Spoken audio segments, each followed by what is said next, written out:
She's like, And welcome to Flrysh, everybody. Yay!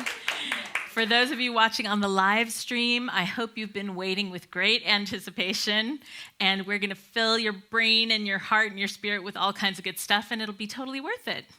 So my name is Milena Dawn, and I'm here at the Centers for Spiritual Living in Granada Hills with some lovely people. Applaud yourselves, please, lovely people.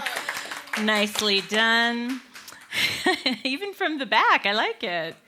So Flrysh is what we're here for, and Flrysh is eco-centric creative connection, community eco-heroism, and inspired action for the planet. And I'm careful to say eco instead of echo, because echo sounds like something that I would say over and over again, like echo, echo, echo, echo.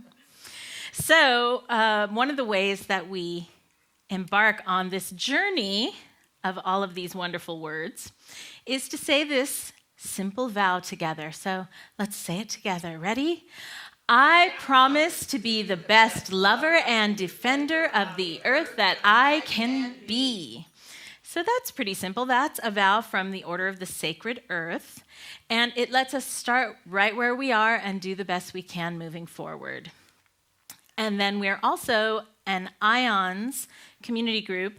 IONS stands for the Institute of Noetic Sciences, and they are a nonprofit that connects science and spirituality, which we love since we're part of religious science, part of the New Thought movement. And they say, as you can see there, everything is interconnected. And so today's show is interconnecting ways that we can reduce our impact on the environment, which is also known as our carbon footprint, and celebrating life by drinking in nature's beauty. See, I made a slide about it. And we're going to learn how to do that from our guest, Rhodes, later in the show. Don't get up, Riley.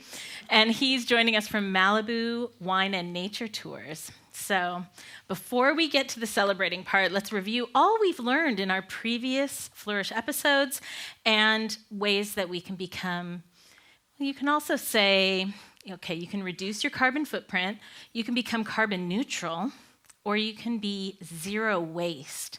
These are all the kind of keywords that are used to describe, living consciously and environmentally in today's world. So this picture I made, well, I kind of gathered, because to me it shows, and it's a way to remember, that the most action that we take to conserve our environment is based on the fact that we live in a closed system. So when we throw things away, there is no actual away. It's all part, and it comes back, it recycles. And so if we as a culture can start thinking of it that way, and maybe like a boomerang, so we can throw it away, but it's going to come back. And if we're not conscious about it and paying attention to how it comes back, it might clobber us. If you throw it that way and look away and go about your business. So, and that's what happens, like if we let landfills pile up and not be managed, things can seep into the groundwater, there's toxicity, and that all comes back to roost eventually in the form of ill health and destroyed and ecosystems and all of that. So this is a little picture to remember there is no away. So how do we go about becoming conscious like this? I found a website called goingzerowaste.com, and Catherine Kellogg is who put it together, and she recommends 5 basic things. So it sounds simple, but each of the 5 things kind of breaks down into a bunch of things. But the 5 basic things start with this one, which we've done a Flrysh episode on. It used to be the 3 R's, reduce, reuse, recycle, but it's become popular to add a couple of extra R's. One is refuse, which means if they offer you plastic bags at a shop, if you have a chance to buy something and it's in plastic, single-use plastic packaging, refuse it. Find another way. Reuse your water bottles. Bring your own bags to the grocery store.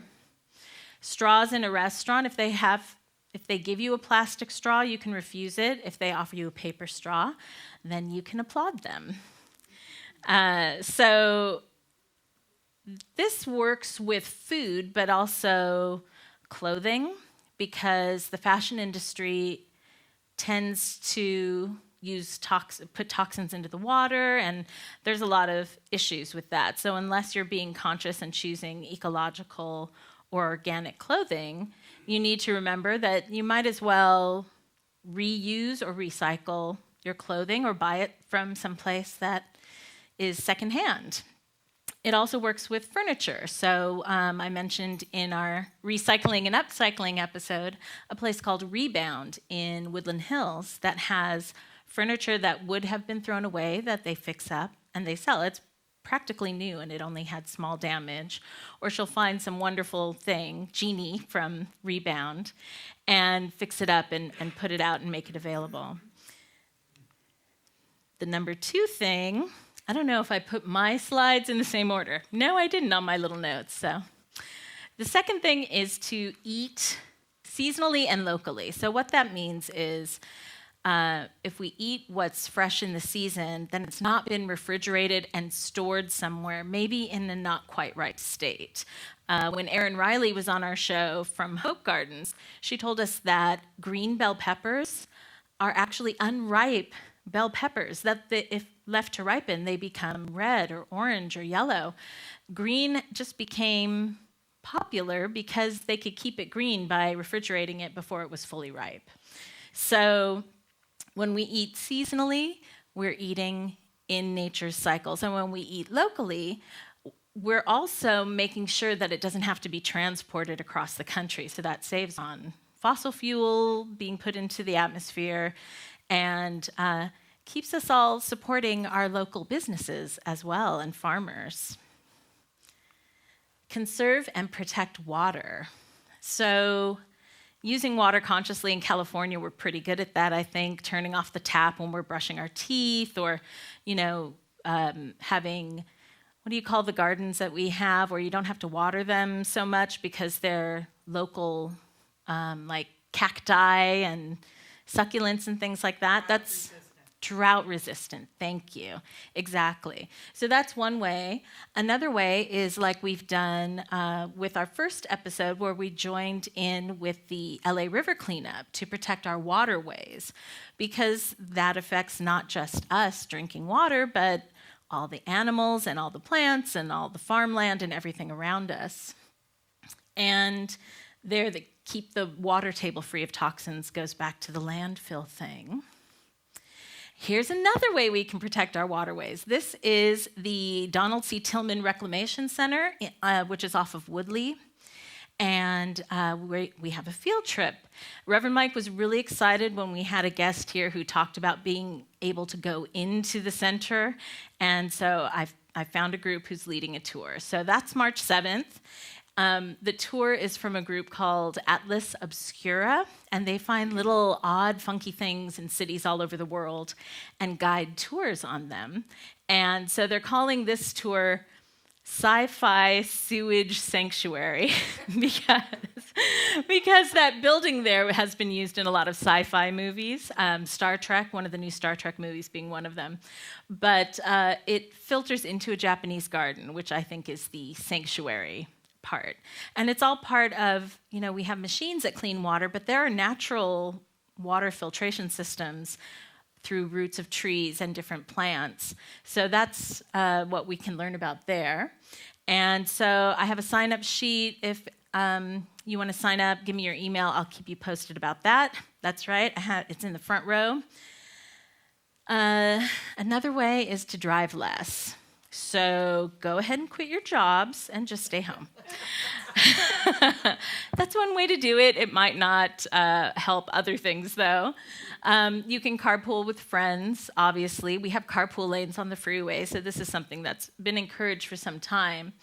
If you use Uber or Lyft, they do have a ride-sharing option, and it's a little less expensive. So a lot of young people today don't buy cars. They don't take on that payment and the insurance. They just use these ride-sharing companies, and it can be done inexpensively if you share with strangers, like you see with yellow taxis in New York in the movies. It's that kind of thing.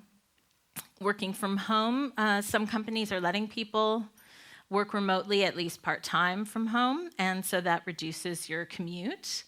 And using public transportation or buying an electric car are also great ways. And then sustainable clean energy. So I found, there are deals for people if you get solar panels put on the roof of your home.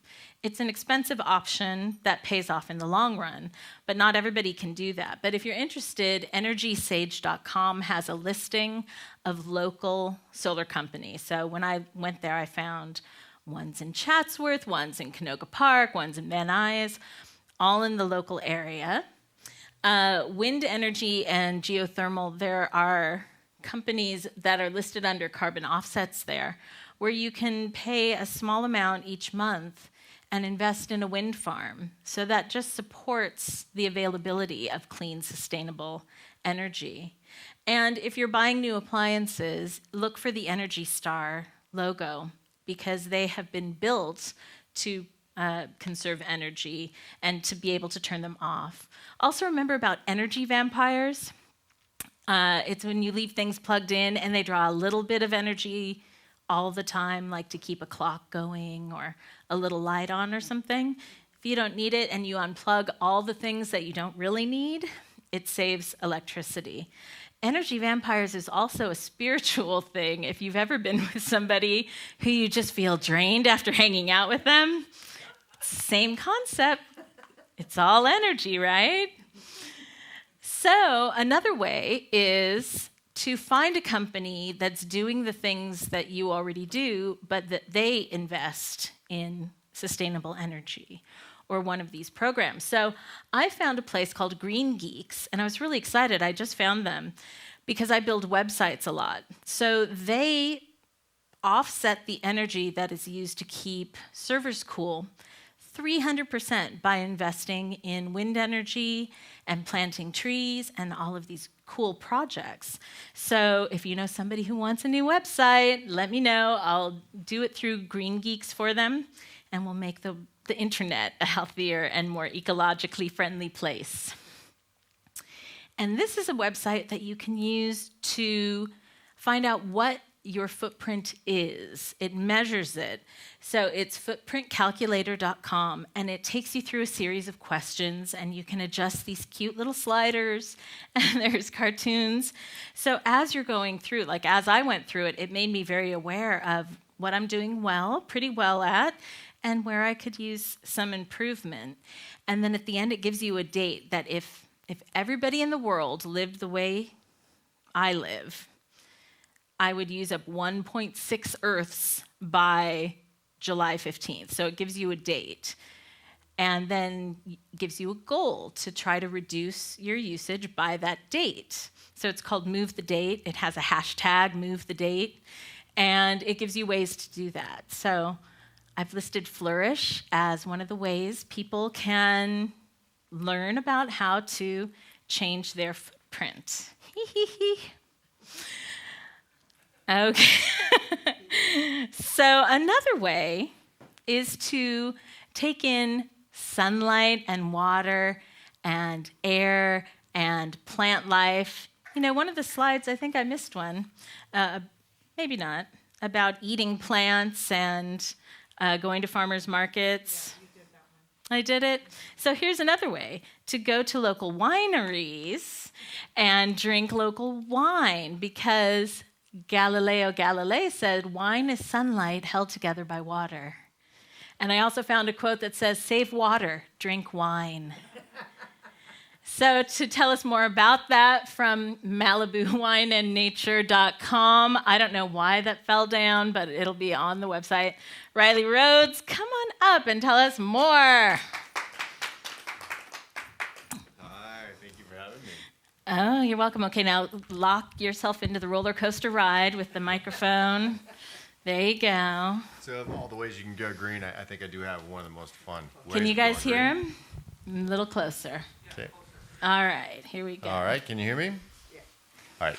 So of all the ways you can go green, I think I have one of the funnest ways. Yeah, to take people on wine tours and look at nature? Tours. Yeah, absolutely. Oh, cool. Okay, so Tell us how you got the idea to start doing this. So, my experience with wine started when I was a kid. My dad would pour us little bits of wine with our dinner and sort of match it with our food. And, I fell in love with it right away. Ooh. My taste have changed somewhat. When I was younger, I liked more white wines, and now I'm more into Cabernet. So it's evolved, and that's true for most people. But I got started in the wine industry a long time ago, and lived in Malibu and worked my way in the wine industry there. Almost a decade ago, and so did you work for restaurants, or did you work for one of the wineries, or both? So originally, I worked for a restaurant called Beau Rivage. Okay. And Beau Rivage was a French restaurant, sort of Mediterranean cuisine, and they had a huge wine cellar, which I just loved. And so there was one of the companies that sold their wine there was Rosenthal, and so I ended up meeting George Rosenthal, and I ended up working with Rosenthal and managing that company and seeing it really grow. Not the whole company, but the tasting room. Okay. And so from there, it just sort of spread out, and then I started this wine tour company called Malibu Wine and Nature Tours, and it's just sort of grown. And I absolutely love what I get to do. I mean, there's nothing better than, people are always happy when they're doing wine tours, and they're celebrating. It's a celebratory thing. Yeah. And so, when it's wine and nature, do you choose specific routes to drive when you go? Because you go to more than one winery, right, or wine tasting room? I do. So we go to 3 different tasting rooms. We go to Malibu Family Wine and Beer Gardens is one of them. Mm-hmm. And then we go to Cornell, and Cornell is sort of nestled in the mountains above, sort of like above Malibu and adjacent right there. And then we come down through the mountains, down to the coast, and down the coast to Rosenthal. So we really do incorporate some natural beauty into it. It's scenic, and of course, we point out the celebrity homes and points of interest as we do it. But it's. So, do you have special favorite spots on the driving route where you've seen animals? Like you told me a story about foxes. Yeah. You want to tell them? I don't know. Maybe you don't want to tell them. So I used to live in this beautiful guest house, and it's up in the woods and in Malibu, sort of overlooking the ocean. And there were 2 gray foxes that would come out there, and I had my weight bench sort of set out on this little trail from the house. And when I go out and work out in the evening, I would leave a couple dates there, so I call it date nights, because they would see me out there, and I'd hear them running around at night, and they'd be super excited for me to leave, and then I'd go back in, and I'd come out the next day, and the dates were always gone. So wow. They became really close friends with me. I saw a mountain lion when I was there too, when I was walking down there one time, and it was about 20 feet from me, and it was an absolutely beautiful moment in my life, because it was incredibly serene. There was no sense of fear at all. It was I'm so grateful to have had that moment. Yeah. So are there other animals that you see while you're driving, or do they get scared off when they hear the vehicle coming? We see a lot of like hawks, and and you see, of course, people don't get too excited about them, but coyotes, and coyotes have a beautiful place in our environment. So I'm very much glad they're here. Mm-hmm. And we see pretty lot. Mostly it's more the ocean and the mountains, and that's one of the most beautiful things about Malibu, I think, is it's not just a beach. People tend to, when they think of Malibu, especially if they're not familiar with it that much, they think of movie stars and the beach. Right. But the draw of Malibu, and having lived there for 12 years, the beauty of it is you have these just amazing mountains that aren't, like there's a lot of undeveloped property, so you have a lot of nature around you, and it just comes down in the ocean. And it's just a spectacular place, and you can taste that in the wines. I mean, I love saying that, light and water is what wine is, because wine's one of the most beautiful things, I think, in our world. It just accentuates everything, and I'm really happy to work in the industry. I've always loved it, and it's one of the most beautiful things in life, and you're always sharing it with people that you care about and love, and it's got a special place in my heart. Yeah, that's beautiful. Thank you. One of the places I learn about pretty much everything is from the movies or television. So where I learned about wine was a movie called French Kiss with Meg Ryan and Kevin Kline.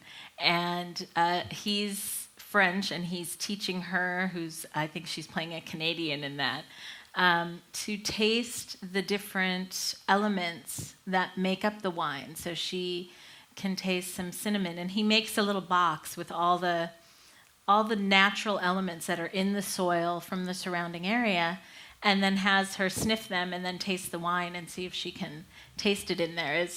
I don't know if that's what real wine tastings do or if that's just in the movies. Well, that's actually a really very good question. So each different area has its own unique characteristics to the wine that comes from the soil. So and it's different styles of growing it. So with white wines, they're usually planted a little further away from each other. Their roots have some room to spread out. Okay. The red wines, which were really our strongest wines, I feel like in Malibu, are planted like on the mountains and rocky soil, kind of close to each other. Okay. And they have to really struggle, so they have to really dig down deep in the soil. So they're really pulling out the mineral, the mineralness and the depth of the flavor comes from that. So one of the pronounced features of especially our Cabernets is sort of a chocolate. It's got like a sort of chocolatey star anise flavor, which would almost be like sort of a little cocoa, and you could almost compare it to licorice. So the balance of those two flavors will tell somebody that, okay, this is grown in the Malibu region, and there's there's several AVAs. Those are agricultural areas for wine. So we have several of those now. And somebody who's really talented, a sommelier who's really talented at wine tasting can be anywhere in the world, and they will, if they're familiar with our wines, they'll taste a Cabernet and they'll be like, okay, I know this is not grown in this area. It's like this is going to be grown in the Southern California region, and because the sort of like the blend of the chocolatey cinnamon, it's Malibu. So it's always amazed me how in tune some of the sommeliers are, and I've gotten a chance to work with several of them, and it's just always astonishing to me. AVA is like vineyard. So AVA is an like a verticultural agriculture area. Okay. So what happens there is you're automatically in the AVA. Each county is an AVA. So Los Angeles County does not sound like a romantic. Like this wine was grown in Los Angeles. Does not sound so romantic. But Malibu, on the other hand, sounds very romantic. And George Rosenthal has got his own AVA with his wines grown on, and it's called Newton Canyon. And there's some remarkable wines, and I think that they're really starting to get the recognition that they deserve. Wow, I actually until I heard about the Malibu winery that people were going locally and having an afternoon, I didn't know wines were grown in this area at all. I always heard of Northern California and going up to do wine tastings up there. Yeah, so the beauty of this. So we're local, and you don't have to worry about driving. You leave the driving to us, and you'll see a lot more that you wouldn't see. The natural beauty around Malibu that you wouldn't see if you haven't really become familiar with it and lived there.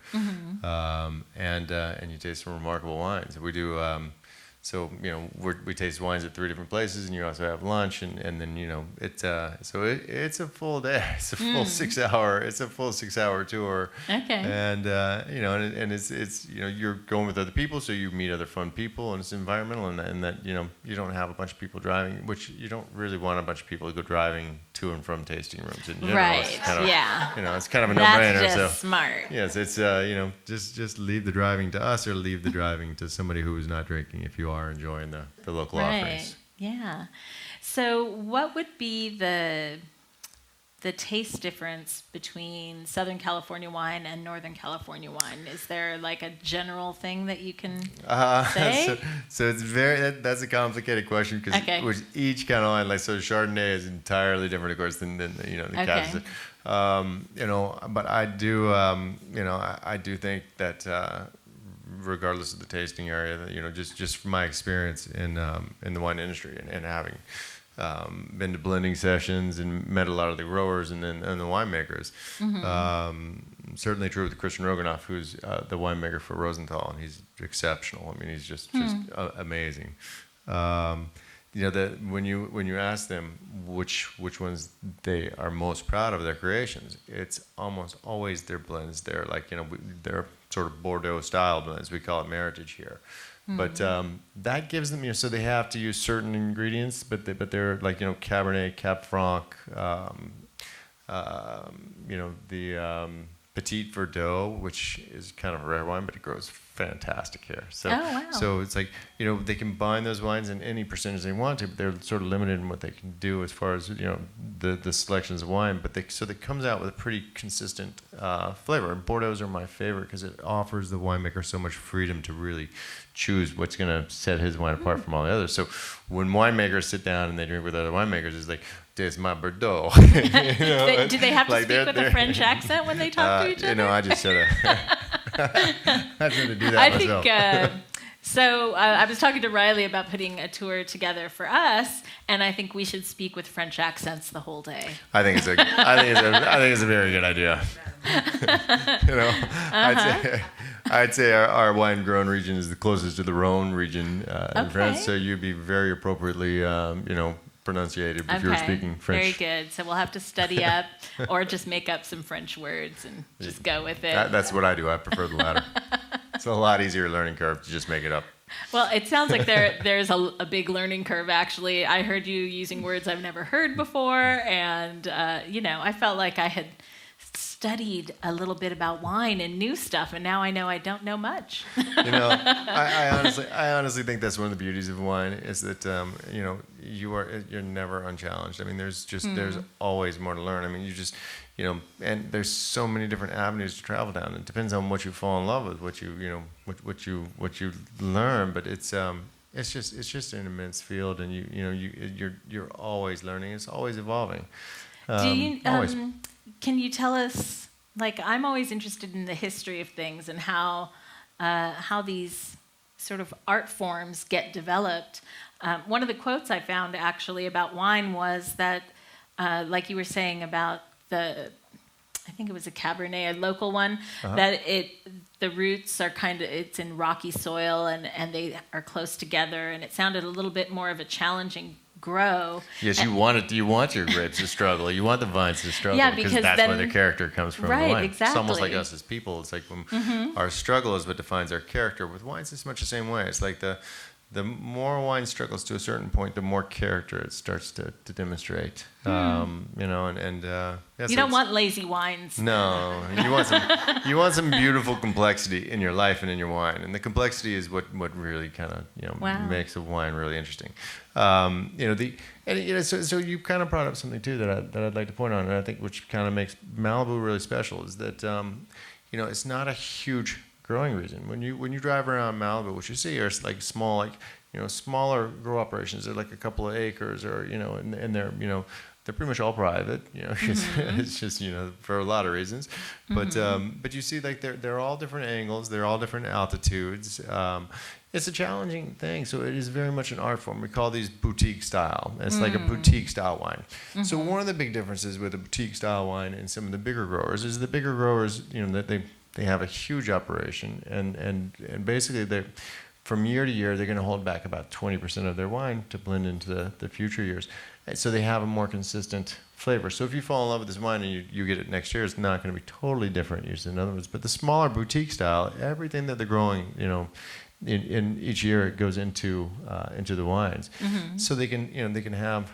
Yeah, they can have very different tastes from year to year. More variation, I think, than definitely the larger ones. But that's one of the beauties of it. It it really creates a lot of character. So the wines are, it's been that way forever. I mean, it's been that way forever. So one of the rules is if you grow a Cabernet, for example, or you're producing a Merlot, you'd have to be 75% Cabernet or 75% Merlot, so that you can blend something in there. If your wine comes out a little soft, you can blend something to kind of beef it up, or go the other way. But it gives you some, so you have a more consistent offering. But it's very much it's very much an art form, and that we have some, because I think Malibu, partly because there's people aren't growing wine there just to survive. It's like not like oh, I'm banking my living on this. It's like they're growing wine to serve to their friends, their family. Right. Their name is going on that bottle. They take it very, very seriously, and they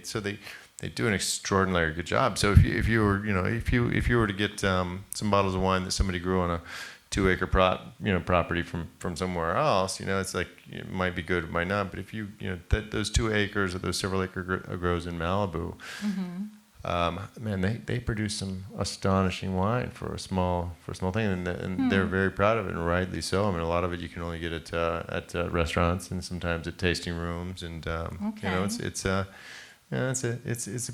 definitely a boutique style production process. It makes me think of what I said earlier about eating seasonally and locally.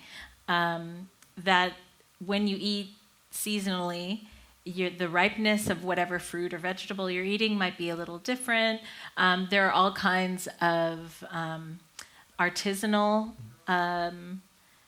vegetables and fruits that are all different colors that you don't see in the supermarket, because the supermarket makes it all so it's consistent, so everybody knows what a carrot tastes like. But if you get from different farmers that are growing it in different soil with different conditions, you get this variety. There are purple carrots, there are white carrots, and those are the things that you find at farmers markets that have been grown in small quantities with a lot of personal attention and care, versus this kind of mass production that makes everything the same.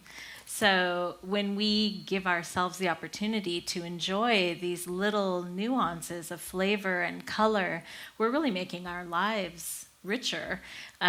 Consistency may have been oversold to us, so I think it's time to dial it back and enjoy variety and richness and all the different subtleties of flavor. I think so, and a lot of restaurants are serving local wines now. So when you go to a nice restaurant, ask them if they have a local Malibu wine, and you're probably going to be astonished, especially if you're a wine lover and if it's Chardonnay or whatever kind of wine you do, you're going to be pretty astonished by the quality of wine that comes from Malibu, especially if you're not familiar with a growing area. Well, I know I do that when I travel. I want to taste what's local to that area. So when I went to Scotland, I would ask, what's your local, I think we were drinking cider, really. But, what do you have local? What's local? And of course, they have a variety of whiskeys, but they would tell us what was from that specific area.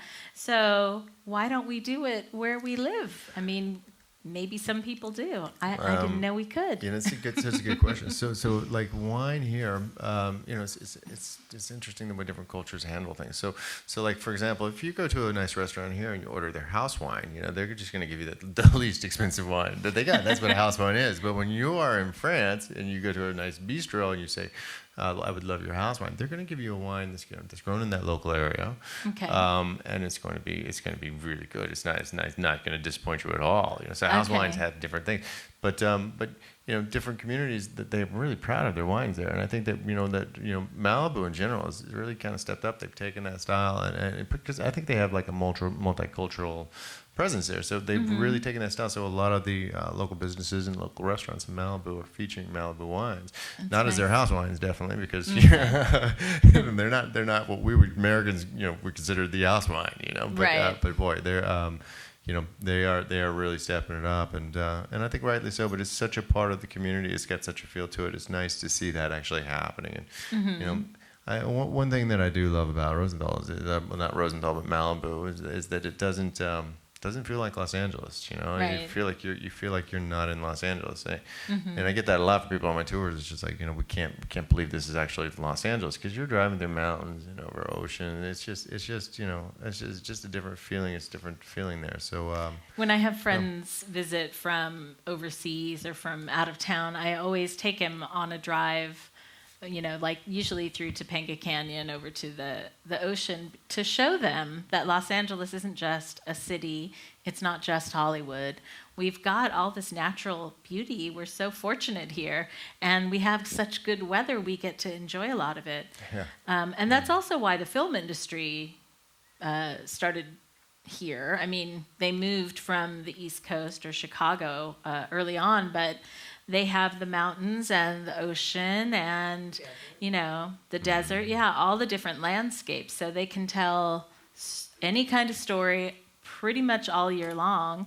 And we're lucky to live in such a place. You know, we really are. So I grew up in Alabama, and Okay. I had a second grade teacher tell me that I could surf and ski on the same day if I lived in Southern California. And I'm hook, line, and sinker. I'm like, okay, I'm moving to Southern California. It's just like I couldn't wait to get here. You know, so when I graduated college and I started working with startup companies and moved out here.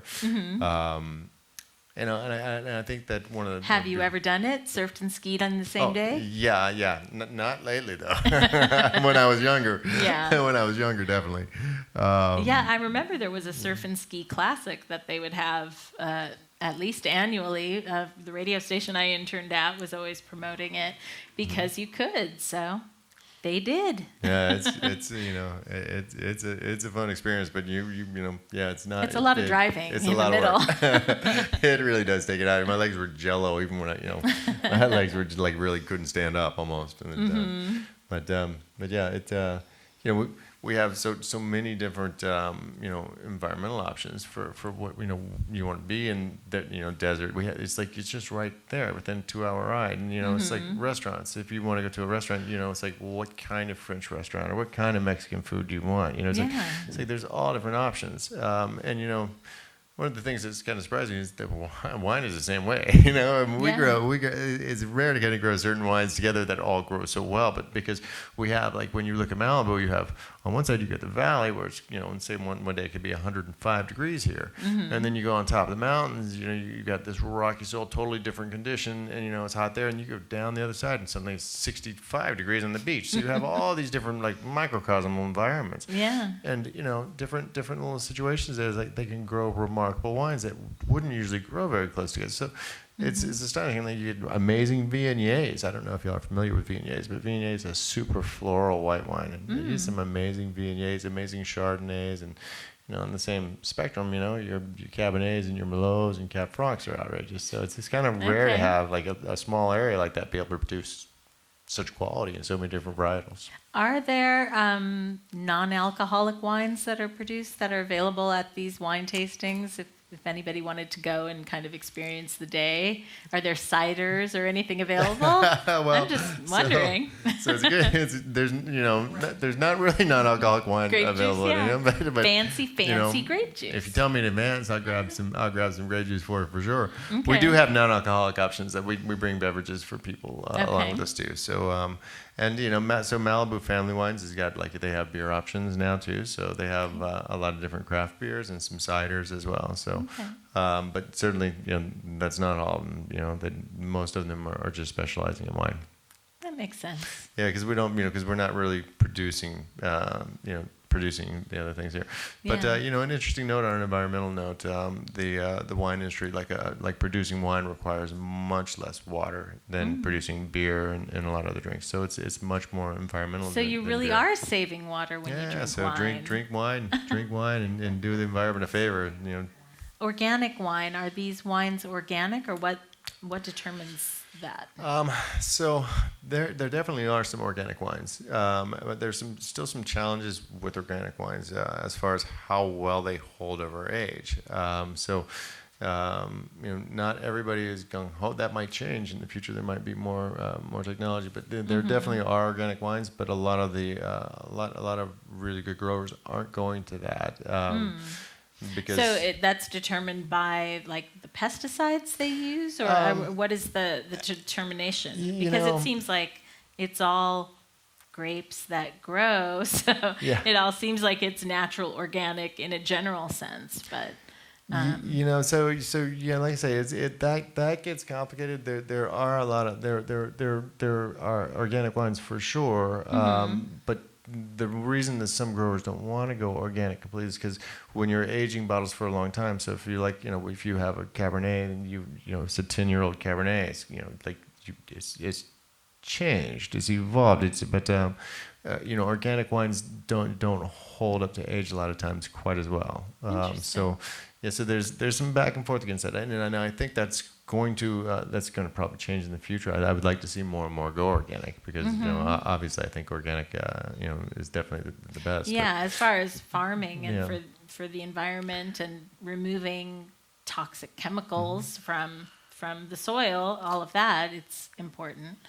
I would think the wine industry is a little bit behind on going organic. I mean, I don't want to put down my industry at all, but Right. they could, there's some progress that could be made there, and I hope to see that progress in the future. But right now, I would say that there's not an absolute abundance of organic wines in general at the market or just available. Interesting. Well, I would think they would have to be careful about how they manage pests and all of that, because with all of the subtle flavors that are in the soil showing up like noticeably in the taste, they wouldn't want anything to affect the taste. I mean, they're doing this all so carefully. So yeah, and there's like I say, a lot of there's a lot of care and craftsmanship that goes into it. So it's a good point. Okay, cool. Are there any other questions from the audience? No? All right. Well, thank you very much, Riley Rhodes from MalibuWineAndNature.com. And be sure to put your email address on the sign-up sheet if you would like to take part. We had kind of looked at February 29th, was it? So yeah, we were talking about doing a special tour. If you want to reserve that date, make sure that you've seen it on the show, and we will give you a discount for that date. So we're gonna do a group tour on. We're gonna start at 10 a.m. in the morning, and that way we get places. We like to start earlier on weekends, so we get there before the crowds, and Saturday's the busiest day. So, if you want to join us, just and make if you're sure watching live stream, on the show. watching on the live stream, you can email me at Malena@Flrysh.net, or I'm sure if you email the center at admin@cslgh.org, it'll be forwarded to me.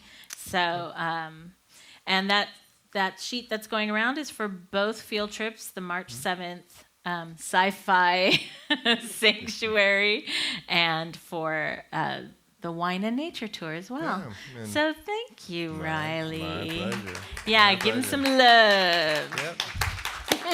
Thank you. Yeah, sure. Please also keep in mind, when you have birthday parties, or if you're planning a special event, we do a lot of bachelorette parties. But if you're going to have an event where you're incorporating drinking into your activities, a wine tour is a great thing to do, because especially when you have big groups, we'll pick you up at home and we'll drop you off at home, so that nobody ever has to get in the car. So, that's a huge concern for us. And the numbers of people, I think I saw like 14 people for. Yeah, so we do large size, because we do it, like, especially around the holidays. We do a lot of the big corporate tours with 70 people and such. So those we charter luxury buses for, but we can fit up to 14 people in a van. And then anything more than 14 passengers, you have to have a specially licensed driver, which is a very good thing. So you have to have it. You have to use a charter vehicle. Okay. But up to 14 people, easily accommodatable. And if you have a smaller group of like 5 or 6, we use one of the luxury SUVs. So, okay. Mm-hmm. Nice. Now we know. All right. Well, thank you so much for having me. It's been a pleasure to be here. Thank you. I'm so glad you could make it, and we're willing to tell us all that you know. I'm sure it's not all you know. Okay. So now we have a few minutes that we're going to show a video and collect an offering. Maybe Chloe, our professional offering collector, would like to get a basket. Thank you. And if you're watching online, all the people here are volunteering, and the center has let us use this space and the equipment and the electricity. And so we're collecting a love offering to thank the center for allowing us to share this information and this program with you, and for just being a center for our community, and for the people who find a home here, like all of us who are here right now. And so here's a video to contemplate while you're organizing those things. It's kind of meditative too.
So how's that for a little trip?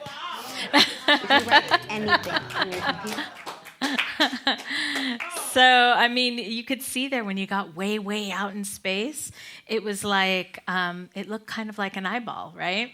And then when you get super, super close in and you go to the smallest bits, you look like you're out in space. And that we mostly are air. I mean, when you get back down to that atomic level, there was, emptiness. There was space. Yeah. So, we're all kind of floating around in this universe together, and everything we think is solid is mostly air. And there's plenty of room for us to change our mind, to change our heart, to change our habits, the direction we point our spirit and our energy, and where we invest it, and to just breathe it in and drink in nature, because we are so fortunate to have it. So let's love it up and save the world. Yeah. So that's our show for tonight. Let me get my clicker again and do some thank yous. Thanks to the Center for Spiritual Living, Granada Hills. What? You didn't do the hummingbird. Oh, no, I didn't do the hummingbird. So my mom really wanted me to share a video, which I decided not to share, so it's not loaded and ready. Oh. I was taking a walk through my neighborhood yesterday and happened to bring my phone. I usually don't. And I saw a hummingbird drinking from some milkweed or something. And so I stopped and very carefully took my phone out, and it didn't frighten the bird, and it stayed. I had got a whole minute of this hummingbird sipping from different little flowers. And it kept moving closer and closer. And until somebody walking a dog came up and it went zip, zip. But it's on, if you go to flrysh.net and click the little icon for the YouTube channel, I think it should take you to the Flrysh YouTube channel, and you should be able to see it there. If you want to see it, I'll email it to you. So my mom is eager for you to see it, so you better watch it. So thank you again to CSLGH and Reverend Mike and Stephanie McMorrow and Mike Carland and the board and all the leadership of CSLGH. And also thank you to Mike and Tamara Duffy and for doing the A and the V, the audio and the visual. And their project is inyourownvoice.com. And tomorrow, I think I'll share the idea that you shared with me. They have is it an EKG machine? What is it? EEG, so that it measures your brain waves, and then they record you doing positive affirmations or meditation in your own voice, and you can take the EEG before you embark on it and then use it to measure afterwards. So maybe we're doing a power of 8 thing, which is kind of an experiment in thought. So maybe if anybody wants to have the concrete measurement of the EEG, what your brain waves are before the project, and then how they look after, it might be kind of fun. So contact Mike or Tamara Duffy, or check out what they have at inyourownvoice.com. And so let's, before we go out into the world, repeat our vow one more time. Ready? I promise to be the best lover and defender of the earth that I can be. Whee! That was Flrysh. Thank you, everybody.